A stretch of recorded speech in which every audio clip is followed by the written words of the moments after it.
I wouldn't ask your kids to do anything that you've never done with them in the kitchen. Like if they've never taken out a hot sheet pan with your supervision, I wouldn't necessarily ask them to do that unsupervised. Welcome to Didn't I Just Feed You? A podcast about feeding kids. Hi, I'm Stacy. And I'm Megan. Inspired by my 10-year-old, today we're talking about easy dinners that you can prep and your kids can start. And I love that it's inspired by your 10-year-old and not my even older children. Okay, but you were, I know. As you were saying. I tagged you in this story on Instagram being like, Stacey, I want to know, do your kids do this? And then I never heard from you, which is okay because I know you've been busy with back to school. But before we get into today's episode, don't you want more Stacey and Megan each week? You can with 2 bonus episodes from us each month for just $10. Combined with our regular weekly episodes, our every other week What We're Cooking in Now episodes, those bonus episodes that you could be getting would mean that you'd get us in your earbuds 8 times a month. Bonus episode content isn't published anywhere else, and it includes everything from questions that you've asked us to, they're just full on episodes. I mean, that's just what they are. It's 2 more episodes. Remember when we used to call them minis? Yeah, they've never ever been minis. And we even get really personal there. Stuff that we're not as comfortable maybe having thousands and Our thousands moms of might people. Hear. Yes. No, it's not even the thousands of people. It's literally 2 people that we know that we don't want. We don't want them to hear it, but we want you to listen. Listen, if they want to pay for community membership, they can also listen. Those are but facts so far, also. They haven't. Those are facts. So anyway, visit us at didn'tijustfeedyou.com/community to sign up. Yes. Okay.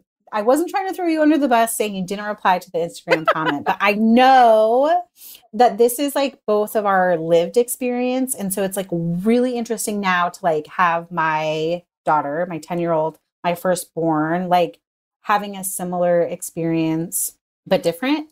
So when I was a kid, from the time I was in 3rd grade, I think, I would ride the bus home or walk home, depending on where we lived. In a couple houses, we were close enough to walk. I had a key. I would let myself in. I would lock myself in the house. And also my brother. I'm now remembering I was responsible for another human. And I would hang out at the house by myself alone for several hours. And that's where my love of eating the whole box of Little Debbie snacks come from. Like ramen noodles, uncooked and dry, trying to feed myself after school snack.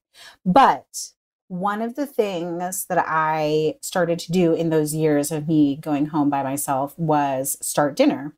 A lot of times it would look like just turning on the slow cooker when I got home. Sometimes it would be taking a casserole dish from the fridge and putting it in the oven or preheating the oven.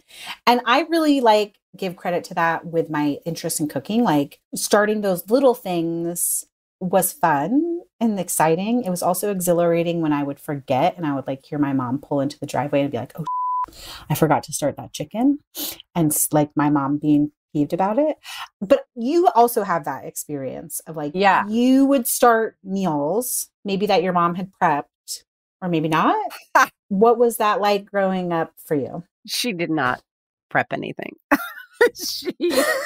So up until 4th grade, I went to a school that was very close to my grandmother's house. And I credit my love of cooking to spending so much time with her. She and I were not that close. She wasn't an easy human to be close with, but I did spend a lot of time with her and she was cooking a lot. And one of the few ways that she really seemed to connect to her family joyfully, as opposed to being frustrated at all of us all the time, was through cooking.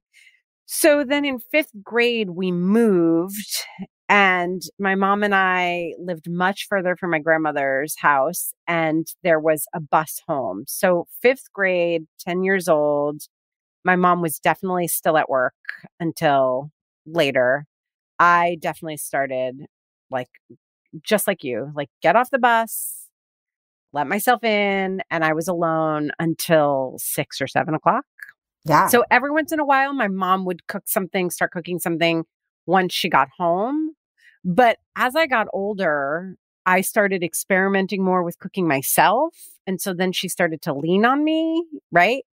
But then it really became like by 6th grade, I was sometimes doing the grocery shopping too. Yes. Like my mom would leave like a little list, but my mom doesn't even love food and doesn't eat a lot. So like her list would be like nothing and then cash. And we lived a block and a half from ShopRite. And I would walk and then I would push the cart home because I could take the cart and then bring it back like by myself because I wasn't with a car or anything. And like I did the grocery shopping. It was just 2 of us. So it wasn't like tons of stuff always. It wasn't like I was shopping the way I food shop weekly for my family of 4 currently. Right. And then once I started doing that, it was like, okay, well, can you make the rice-a-roni yourself? Can you cook the pasta yourself? Yep. I will say though that I don't think I had as big a repertoire as you. Like I think I really did just make like pasta, rice-a-roni, like scrambled eggs. My mom would come home and cook. It wasn't until I got a little bit older when she felt like she'd get home and be tired and I'd be like, what's for dinner? And she'd be like, literally, we have some feta cheese. We have a can of sardines because she was happy eating a can of sardines and a slice of feta cheese. Yeah. And I was like, you've got to be kidding me. She was like, that counts as a dinner and I'm tired. So like, there you go. Yeah. And then I was like, okay, this is ridiculous. Like that was by high school where I was like, that's not what I want to eat. Also, like, that's not enough food for me. But anyway. Also, we have a whole episode in the listeners group. We were joking about our moms. And I think it's funny that our moms are tied into this, like easy dinners that you can prep and your kids can cook, because that isn't really our lived experience. But I want people to like join the supporting membership and go listen to that episode for more context of like how your mom eats and how my mom eats. Yes. I don't. Because there's such a big difference between the way that they eat then and like what we were grappling with as just like young, growing, hungry people.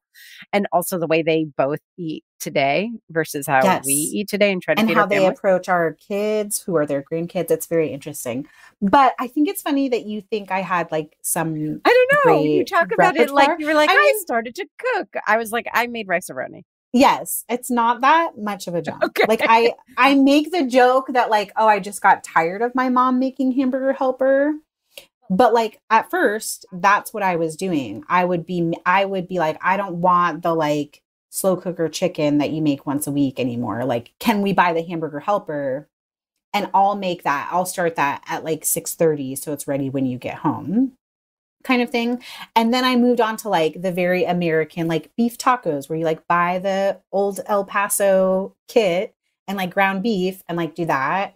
And then gradually like moved up to like what I thought was so fancy, Phyllis, like making Chili's inspired fajitas in the gas iron. Oh my God. I used to, you know what I thought was fancy? Did you have Chi-Chi's? Chi-Chi's was a chain. I think it might only be a Northeast chain, but it was like Chi-Chi's. I think they actually have packaged foods now in some places. Yeah. Okay. But Chi-Chi's was a restaurant that's basically Chili's, but it was like, this is Mexican food. And it wasn't even Mexican food. It was Tex-Mex food. But also the fajitas, because it came to the table sizzling. And I was like, this is amazing. I totally thought that was fancy. Totally. Yes. Okay. So that's so funny because Ella, my 10-year-old, recently we were struggling with like, she basically wants to eat like the highly processed food all the time. She wants that like super satisfying. I mean, I do too. And I'm like, listen, I will buy or make like anything you want. And she's like, I just want like some fancier food. I'm like, well, what does that even mean? And like, her answer is like French fries, but not like the home style French fries that I make from scratch. She wants like the thin frozen fries and like avocado toast. I'm like, Ella, those are not it's fancy. So cute that she thinks that's fancy. I think it's funny what kids think are fancy. I know, but those are the only 2 ideas I got out of the whole thing. Anyways, last month we have been so busy with football and soccer and like Brian working out of town. And Ella has started staying home by herself, which is also one of the questions I tagged you in. Like, what age, I think it's a little bit different for us because we both work from home. My kids don't have the opportunity to come home to an empty house, but like we've just in the last 6 months started letting Ella stay home by herself while we're like at the football fields with Emmett, or like we're at a meeting downtown or something like that, like where she doesn't want to go, or we run an errand and Emmett comes with us, but she wants to stay at the house. And it's like for an hour or two. But like, when did you start doing that with your boys? Or is it later, earlier, because like you also work from home and have for a while? I think it is definitely later because I work from home. And then, Oliver is like just 13 and it's been the pandemic, right? So like he was pretty young still. Like he was at the end of 4th grade when everything shut down. So he really hasn't had much opportunity. Also, he's the kind of kid who doesn't like, we call them Velcro kids. Mm-hmm. So, he's that kid who's always by my side. He's always chatting. It's always like, it doesn't exist if he hasn't like talked about it ad infinitum in my ear, or in Mike's ear. So he didn't really crave being home alone. Whereas Isaac, who had more of an opportunity because he's older. And so he was older before the pandemic started. And Isaac loves being home alone because he's just the kind of person who loves being alone and by himself. Like it just hits different when he comes into the house and nobody's here. Even though like I'll leave him alone and he gets to be alone in his room or alone in the living room and kitchen area. I would say that Isaac definitely started staying home alone, definitely by 5th grade for like exactly what you're doing with Ella. And he liked it and he wanted it and he pushed for it. Oliver is now in 7th grade and hasn't had nearly as much opportunity to do so just because of circumstance. And then I think it's also like, I think of all the pandemic dogs too, who like had everybody around so much that now they have high anxiety. So we just recently, Oliver's also a younger. So for Isaac, he would be home and we have to take your little brother. But there was really not as much opportunity for like, Oliver, you stay home. We're taking your older brother somewhere because we live in New York City. Once Isaac was older, he could just go on his own because there's public transportation and everything's kind of walkable. So Oliver gets nervous about being home alone. That's Emmett. Sometimes we're like, oh, you can stay with Ella. We're literally running to the grocery store. Like, we'll be back in 30 minutes. And he's like, I absolutely not. That's so interesting. So Oliver used to like staying home with Isaac, but they fought all the time. So I was nervous because like one time we did go to the supermarket and Isaac called like he's going to hit me. I'm hiding in my room. Like they get in a fight. And Oliver was much younger and much more like impulsive. He would never do that now. But like they used to be explosive. Yeah. Now though, a recent Friday night, Mike and I were invited somewhere and Isaac stayed out with friends. And it was like, okay, Oliver, you're going to be home alone until like 11. And he was like, okay, cool. And it was the first time, he wasn't quite 13 yet. So in 7th grade, I think that's a little old. I think that's interesting because when we asked the question on Instagram, as didn't I just feed you? It was like a really wide range. Like people were like, oh, you're leaving your 10-year-old home alone. Like some people think 12 is the marker. Some people were like, yes, 10 is perfect, but only for like 1 or 2 hours. I agree with that. That makes sense to me. And I realize there is a lot of nuance to it, right? Like, do your kids have phones? Your kids have phones because they live in New York City and they get themselves a lot of places on public transportation. That makes sense to me. My kids probably won't have phones at the same ages because we live in a different community. We are like closer together. There's so many reasons, but like, I just wanted to mention because I think if people have questions, like most people don't have landlines anymore. We just use Facebook Messenger or like another messenger app, and the kids have those on their iPads. So they can still like text with us and call us on our phones with that. And I think that that's like a useful tool for people who are like, I want to try it out, but like we don't have a phone. So what would they do in an emergency? Isaac stayed home for like an hour here and there when he was in 5th grade, and he did not have a phone in 5th grade. We Okay. didn't give him a phone then.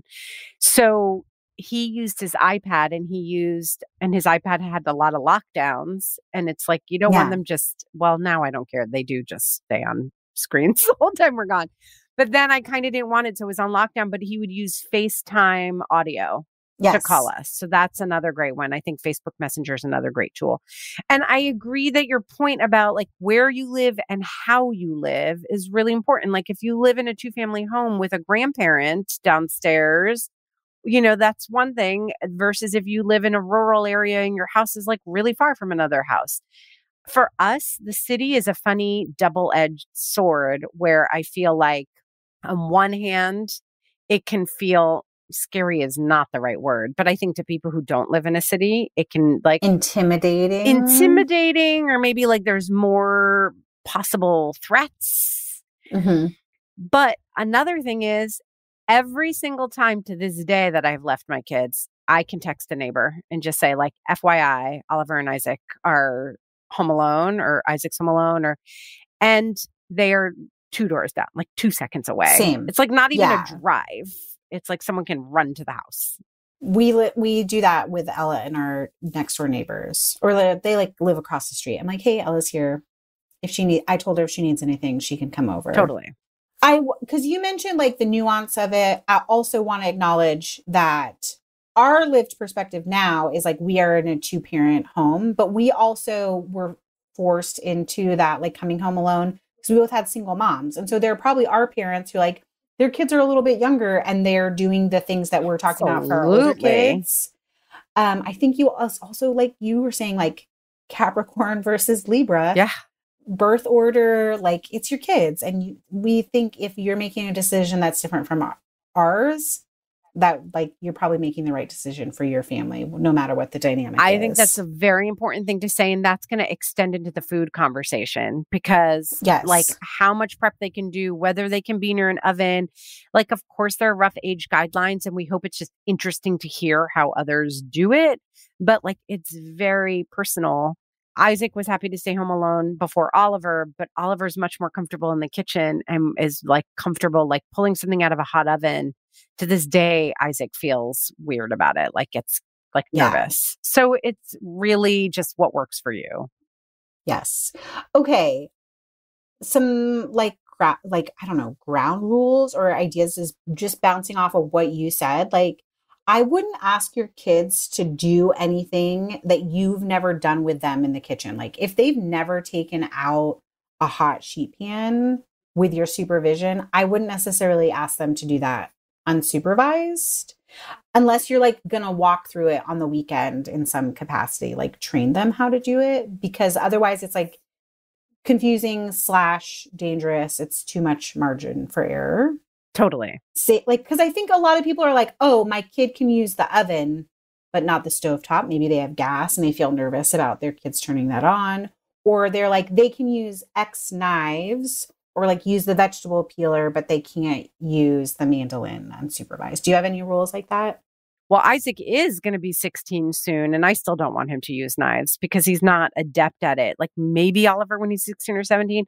Knives to me, I get nervous, even with a kid who is fairly adept and uses them regularly, just because if there is like, I mean, I guess this is just me being overly cautious. It's like one of those, it's a personal anxiety. Yeah. If there is an accident, that's one that's going to need to be dealt with like immediately. And if no one's around or if they're kind of shocked and they forget like what neighbor is home or who they're supposed to call, I don't know. I just feel like that really depends on how confident your kid is with a knife, because even I slip and sometimes, and it depends what they're doing when they cook. Like Oliver's good with a knife, but Oliver would also, like if he's home alone, probably have like the television on at the same time, you know, to like keep him company and be distracted. And then like if something happens, to me, that would feel like a disaster. Okay, but that's helpful. So it's like, we want to suggest recipes where it's like already sort of assembled and they either just like have to turn something on or put something in the oven. How do we feel about them like grating cheese? I feel or like grating anything? cheese is fine. I feel like for Oliver, I would like if it means turning the stovetop on and like sauteing something or like reheating on the stovetop and like having to stir and tend to it. I feel like he would do that. I feel like he's very attentive when it comes to fire because he doesn't want to get hurt. Yeah. Oh my gosh, that's so funny. I feel like I'm more nervous about the fire than the knives. Yeah, and you're totally. More nervous about the knives than Which the fire. I think that's yeah, great because it's a personal thing. Yeah, the fire doesn't scare me with him. So like, I would let Oliver cook pasta, and I would probably give him tongs. So he's more comfortable. I would be like not a cut pasta because instead of carrying a pot of boiling water to the sink, that makes him nervous. But like when he cooks ramen for himself, he'll use tongs and just pull it out into a bowl, like a bigger mixing bowl. So there's like a lot of margin of error. These are not the utensils I would use when I'm cooking ramen, but that he can do. So if I was going to have him cook pasta, I'd have him cook spaghetti, something that you can easily tong out, as opposed to like ziti, which could become tricky. Okay, I love that. And also you saying ramen for some reason was like, oh yeah, the microwave. Because I will sometimes cook ramen in the microwave. And then that opens up like, yes, maybe they can put the like main casserole in the oven, but that they could also use the microwave to like quickly steam green beans or broccoli too and help a little bit. Yes, I'm so glad that you brought up the microwave and also having any day cookware, which we both love. And you really don't need special microwave cookware, but something like Any Day makes it really easy. So if you're going to have your kid help a lot or you're working, you're a single parent and your kid really does need to help a lot and the microwave is a smart tool for you, you might want to invest in just like a small starter pack because then they don't have to worry about saran wrap or keeping it a little bit open. It kind of takes the guesswork out of the equation. Which is what we want to do, right? Yes, like totally. this is like another ground rule is like whatever you're asking them to do, make sure that you leave them simple, concise, but like detailed instructions about what they're supposed to do, at least while you're like in this learning phase of it. Not to complain about my mom. Mom, I love you so much. But my mom has the worst handwriting of all times ever. And I can't tell you how many times there were like, I would come home as like an 11-year-old and be like, what does this even say I'm supposed to do? Is that a 375 or an 875? Like, I can't even get the oven to go up to 875. Like, what is happening? That's hilarious. And now kids just text us. Yes, I know that there's that, right? But like, if we're talking about, you've got like Facebook Messenger, or I shared this story in a What We're Cooking and Eating Now episode recently of like, I wrote detailed instructions. I walked through procedures with Ella, but I was going to be unavailable during that time. So like if she had questions, she was supposed to reach out to Brian and that caused confusion. So I think that there's like this thing here where it's like, no matter what recipe we're talking about, no matter what steps we're talking about, communication across the board is key here. Yes, totally. Before we get into the rest of this week's episode, let's take a quick break to hear from this week's sponsors. Stacy, this year, fall and winter mean back to the classroom, sports, after-school activities, and even fall and winter holidays. Masks optional. So more than ever, I'm looking to do all that I can to keep my kids' immunity boosted. I am right there with you. These days, staying well is not just about keeping our kids and their communities safe. It's also about keeping things running smoothly, to be honest. Having the sniffles can cause confusion and stress, disruption. So vitamins are an especially important part of our routine. That's why I couldn't be more thrilled that Hiya Health is back as a Didn't I Just Feed You sponsor. We were introduced to Hiya's chewable children's vitamins last year, and they quickly became our favorite. And it's no wonder that they did. Hiya vitamins are made with a blend of 12 farm-fresh fruits and vegetables, then supercharged with 15 essential vitamins and minerals known to help support a healthy immune system, energy levels, brain function, mood, teeth, bones, and more. And the best part is that they are made with zero sugar. Did you know that typical children's vitamins are filled with as much as 2 teaspoons of sugar, a bunch of chemicals, and other stuff that many parents try to avoid? None of that is found in Hiya vitamins. It's also hard to beat their convenience. Hiya vitamins come straight to your door with a pediatrician recommended schedule. The first month comes with a reusable glass bottle that your kids can personalize with stickers. Then every month thereafter, Hiya sends a no plastic refill pouch of fresh vitamins. Good for the planet, no sugar, non-GMO, vegan, dairy-free, allergy-free, gelatin-free, nut-free, and my kids like them. What's not to love? We've worked out an exclusive offer with Hiya for their best-selling children's vitamins. Receive 50% off your first order at hiyahealth.com/DIJFY. This deal is not available on their regular website. Go to hiyahealth.com/DIJFY and get your kids the full body nourishment they need. For the love of fall, Starbucks pumpkin spice lattes and pumpkin cream cold brews are back. Smooth espresso dashed with pumpkin pie spice and velvety whipped cream. Or cold brew topped with pumpkin cream cold foam fit for the season. Your pumpkin awaits. Order today in the Starbucks app. Drew and Jonathan Scott here to tell you that American Family Insurance wants to protect your dreams. So whether you're at home singing in the shower, every note, or prefer singing your heart out in the car like Drew, cruising, you can save up to 23% when you bundle your home and auto insurance with American Family Insurance. Get a quote or find an agent at amfam.com. Insure carefully, dream fearlessly. Visit amfam.com to learn how discounts may apply to you. American Family Mutual Insurance Company, SI, and its operating company, 6000 American Parkway, Madison, Wisconsin. Last year, both Stacy and I discovered Nutrafol, a supplement that supports healthy hair growth by targeting the 5 root causes of thinning: stress, hormones, environment, nutrition, and metabolism. We've been so thrilled with the results that in 2022, we want to make sure every woman knows about Nutrafol, because as it turns out, 30 million women are impacted by weakened or thinning hair. Nutrafol offers 2 targeted formulas for women that are clinically shown to improve hair growth and thickness with less shedding through seasons when hair loss and thinning are normal, like postpartum and premenopausal, and all the times in between. In a clinical study, 86% of women reported improved hair growth after 6 months, and more than 1,500 doctors recommend Nutrafol as an effective and high-quality solution for healthier hair. Most importantly, Nutrafol is 100% drug-free. They use medical-grade botanicals in consistently effective dosages, so you get the most reliable results. And major bonus, you may also notice improvements to your overall well-being, including more restful sleep, less stress, and my favorite, better skin and nails.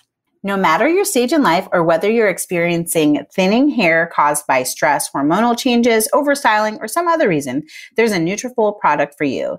Take their hair wellness quiz on Nutrafol.com for personalized product recommendations. Grow thicker, healthier hair and support our show by going to Nutrafol.com and enter the promo code DIJFY to save $15 off your first month subscription. This is their best offer anywhere, and it is only available to U.S. customers for a limited time. Plus, get free shipping on every order. That's $15 off at Nutrafol.com, spelled Nutrafol.com. Promo code DIJFY. So do you feel like we covered ground rules and should get into some good start recipes? talking about recipes. Yes. Okay. So start with what you had Ella made.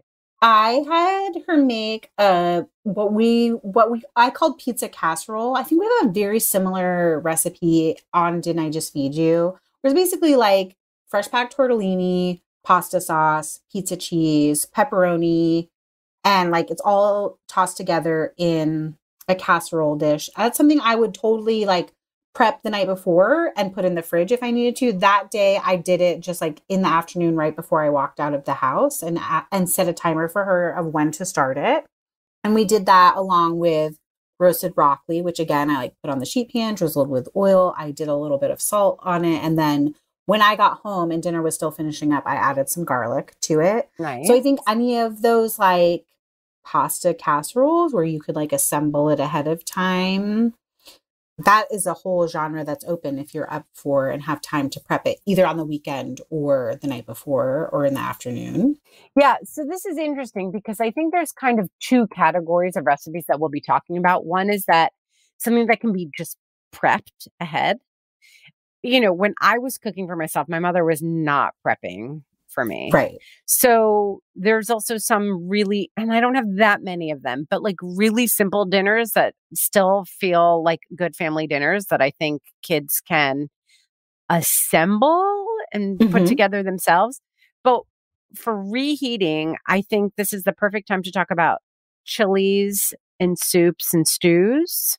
If you feel comfortable with your kid just reheating something on the stovetop, you can even like let something come to room temperature beforehand. So like before your exercise class, you could have taken chili from the pot out of the fridge, just put it on the stovetop, let it sit and come to room temperature, and then give her instructions for like how to reheat it and stir it a couple of times. Exactly. Also, we've talked about slow cooker meals recently, and that is one of those things like my mom would start the slow cooker before she would leave for work, and sometimes I would turn it off. And then there were other times where she would like assemble everything and have it. It was like if it was something that took like 2 hours to cook, like a simple soup or something, and she would have me take it out of the fridge and put it on the slow cooker and turn it on. So when you say like chilies and stuff, and we're talking about some of us being averse to our kids heating stuff up on the stovetop, the slow cooker is another really great tool where you could take that chili that you already made and have them reheat it in the slow cooker when you're gone or like when they get home. I think that's great. The other great thing, I'm realizing that there's kind of a theme to a lot of my ideas, which is one pot meals where the veggies are in there. I was most impressed with the fact that you left her with the casserole and broccoli. I feel like when I think of my kids helping me, it's like one thing is all I can get them to do. But then I'm like, then I still have to come home and cook the vegetable. So I'm realizing that a lot of my ideas are like everything, the vegetables in there. So the chilies, the soups, the stews. Another idea I had was a strata. So like we have a recipe for a ham and cheese and I think asparagus strata, but stratas are great because you can prep them the night ahead. Most people think of them, they're a savory bread pudding. Most people think of them as a brunch dish, but they make a great dinner also. It's basically a casserole using leftover bread and eggs.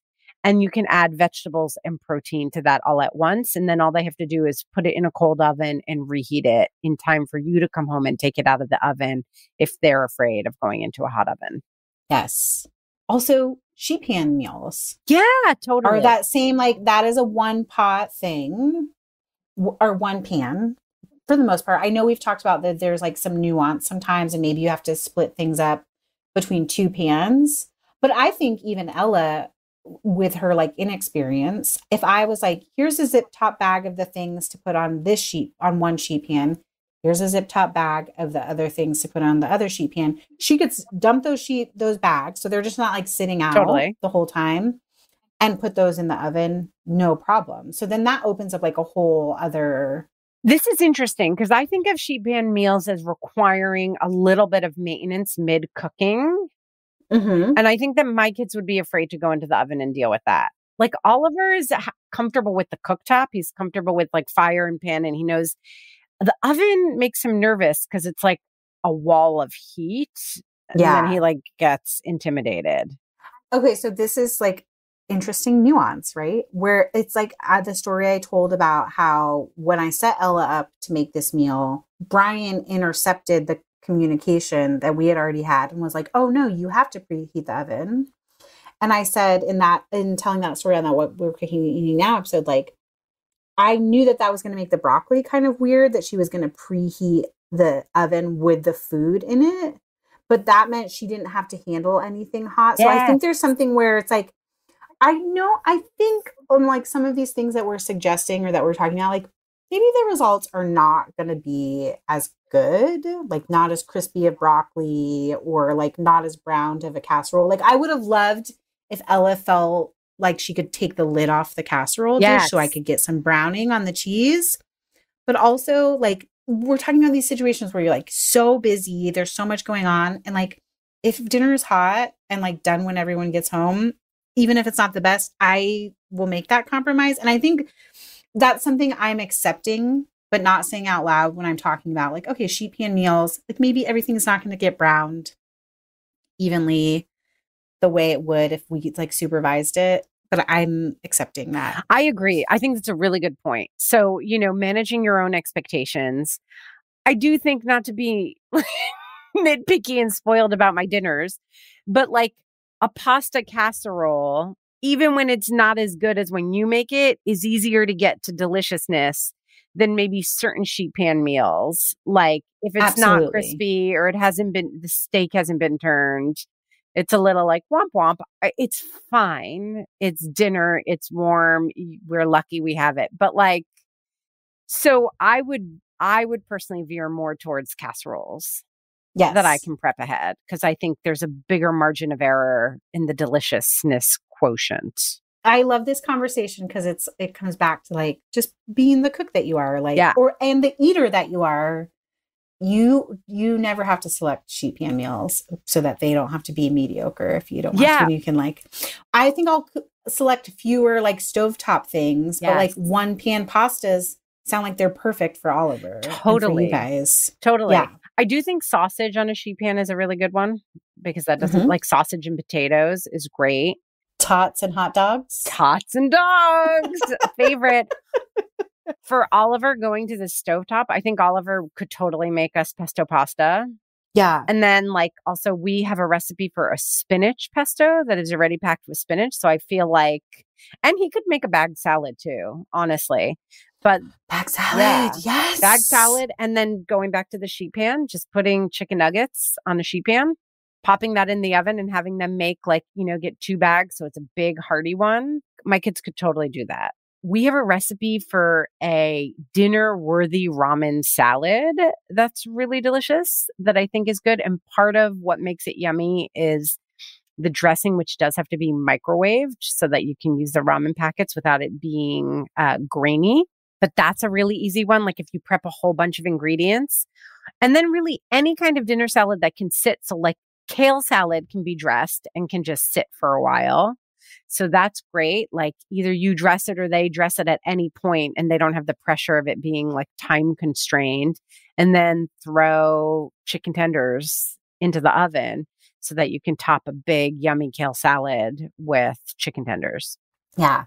I'm so glad you mentioned chicken tenders, because then it also opens up this idea of like, you are really good about buying like frozen snacks, but those are things that you could like easily have your kid throw in the oven and like be either part of dinner, like finishing a salad, or like our dinner if you do enough of them, and supplement with like some microwave steamed veggies or something too.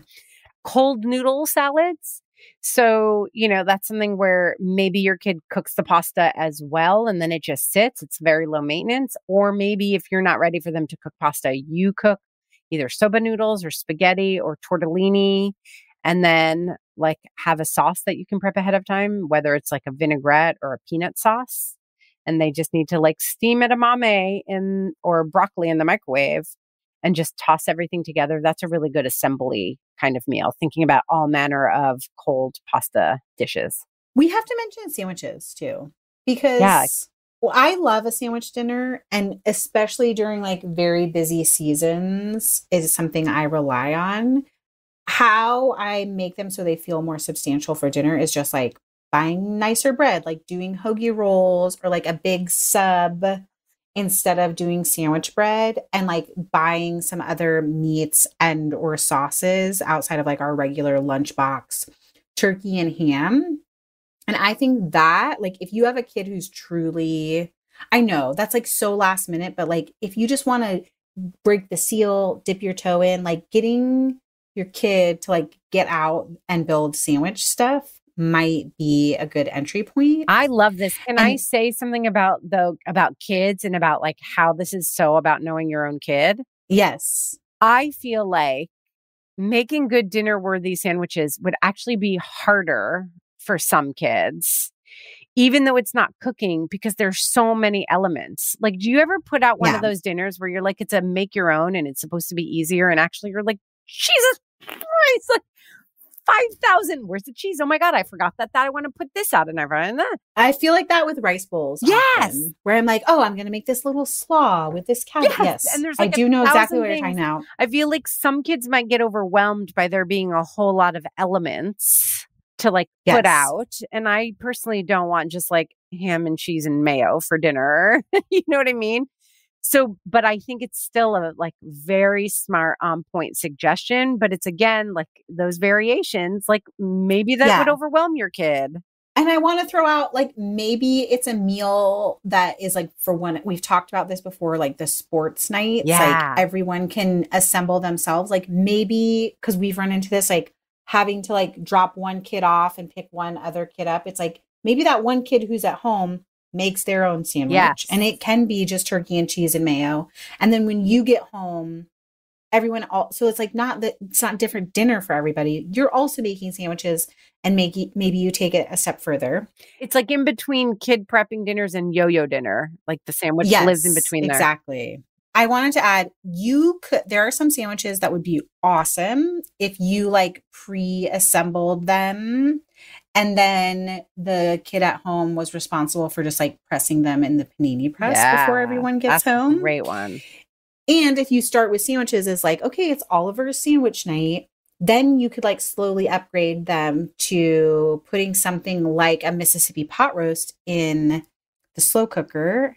And they're in charge of then like just slicing the hoagie rolls and like cheese to put the finished slow cooker that like maybe you started before work and they started when they got home into sandwiches. So it's like an upgrade from cold sandwiches to paninis to slow cooker sandwiches. I love it. And then thinking about slow cookers where you're doing most of the prep and they're just doing a little bit of like mindful watching, getting them to do like the veggie or the salad part of it too.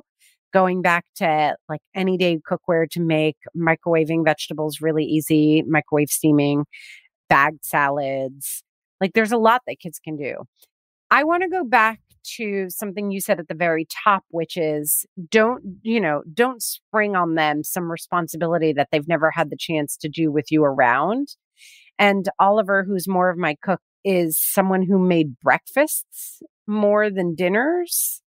And he did that kind of under my watchful eye. And then he kind of graduated to doing pancakes and scrambled eggs and fried eggs on his own.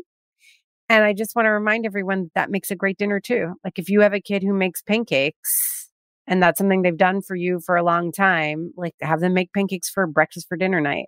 That is awesome. And that's a great use of like, if you have an electric skillet and like, you don't want them to be on the stove, they can, and they know how to set that up. I love that idea. Yeah. And scrambled eggs, which maybe doesn't feel like a full dinner. Like it is if you make egg sandwiches, you know what I mean? So like you come home and you just cut the avocado up and like, I don't know, like have good hoagie rolls, like you were saying, and can melt cheese on it. And it becomes like a breakfast sandwich dinner. Yes. You can kind of beef it up. Which we talked about that too a little bit with Ali Slagle, like this idea of like something that seems really simple. Some nights when you're just like trying to get it done, it might be the thing that you ask them to do so you can like eat and run, depending on what's going on. And what about egg salads and tuna salads and using tinned fish?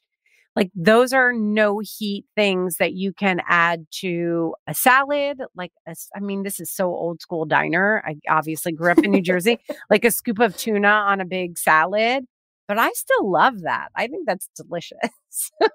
Yes. Or like, tuna salad or chicken salad sandwiches. That's great too. Yeah.